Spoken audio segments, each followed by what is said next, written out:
সম্মানিত অতিথিবৃন্দ, আজকের এই ইফতার পার্টিতে বিভিন্ন গণতান্ত্রিক দলের যেসব নেতৃবৃন্দ উপস্থিত রয়েছেন, আপনাদের অনেকের সঙ্গেই পরামর্শ করেই রাষ্ট্র রাজনীতি মেরামতের লক্ষ্যে আজ থেকে প্রায় 2 বছর আগে বাংলাদেশ জাতীয়তাবাদী দল জনগণের সামনে 31 দফা সংস্কার কর্মসূচি উপস্থাপন করেছিল। 31 দফা সংস্কার কর্মসূচি নিয়ে বর্তমানে বিএনপি সারা দেশে বিভিন্ন স্তরের জনগণের সঙ্গে সংলাপ অব্যাহত রেখেছে। তবে আমরা আগেও বলেছি, আজও আপনাদের সামনে তুলে ধরতে চাই, এই 31 দফায় চূড়ান্ত নয়। এই 31 দফাতেও প্রয়োজনীয় সংযোজন বিয়োজনের সুযোগ রয়েছে। বিএনপি সহ প্রতিটি রাজনৈতিক দল মনে করে সংস্কার এবং নির্বাচন উভয়টিই প্রয়োজন। সুতরাং সংস্কার এবং নির্বাচনকে মুখোমুখি দাঁড় করানোর কোনোই প্রয়োজন নেই। রাষ্ট্রের রাজনৈতিক নীতি ব্যবস্থাকে শক্তিশালী এবং কার্যকর করার উপায় শুধুমাত্র কেতাবি সংস্কারের উপরে নির্ভর করে না। রাষ্ট্রের রাজনৈতিক নীতি ব্যবস্থাপনা শক্তিশালী হয় প্রতিদিনের গণতান্ত্রিক চর্চার উপরে। বিশ্বের গণতান্ত্রিক রাজনৈতিক ব্যবস্থায় শেষ পর্যন্ত রাজনীতিবিদরাই রাষ্ট্র এবং সরকার পরিচালনা করেন। সুতরাং রাজনীতি, রাজনীতিবিদ, রাজনৈতিক প্রক্রিয়া এবং গণতান্ত্রিকামী জনগণের বিচার বুদ্ধির উপরে আস্থাহীনতার প্রয়াস শেষ পর্যন্ত গণতান্ত্রিক বিধি ব্যবস্থাকে দুর্বল এবং প্রশ্নবিদ্ধ করবে।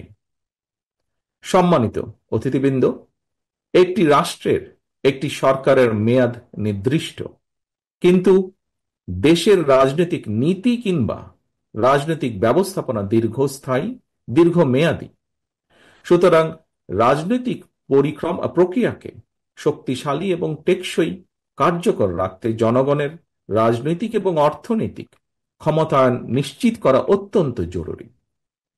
দীর্ঘ 1.5 দশক ধরে রাজনৈতিকভাবে ক্ষমতাহীন জনগণ এবার নিজেদের ভোটের অধিকার প্রয়োগের মাধ্যমে সরকার প্রতিষ্ঠা করে নিজেদের অধিকার বুঝে নিতে প্রস্তুত। সুতরাং জননিরাপত্তা নিশ্চিত এবং জনদুর্ভোগ কমানোর সকল পদক্ষেপ গ্রহণের পাশাপাশি জনগণের ভোটে জনগণের কাছে দায়বদ্ধ একটি গণতান্ত্রিক সরকার প্রতিষ্ঠার লক্ষ্যে অন্তর্বর্তীকালীন সরকার নির্বাচনী ব্যবস্থার সংস্কারকেই সর্বোচ্চ অগ্রাধিকার দেবে, এটি গণতান্ত্রিকামী জনগণের প্রত্যাশা। সম্মানিত অতিথিবৃন্দ, ইফতারের সময় অত্যন্ত নিকটে। আমি বক্তব্য আর দীর্ঘায়িত করতে চাই না।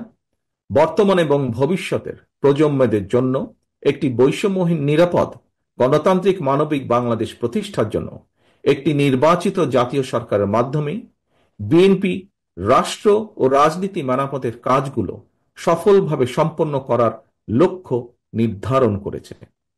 সেই লক্ষ্য পূরণে আসন্ন জাতীয় নির্বাচনে বিএনপি জনগণের রায় রাষ্ট্র পরিচালনার দায়িত্ব পেলে গণতন্ত্রের পক্ষের রাজনৈতিক দলের প্রতিনিধি এবং নির্বাচিত জনপ্রতিনিধিদের সমন্বয় জাতীয় সরকার গঠন করবে, যা অতীতেও আমরা জাতির সামনে কমিট করেছি।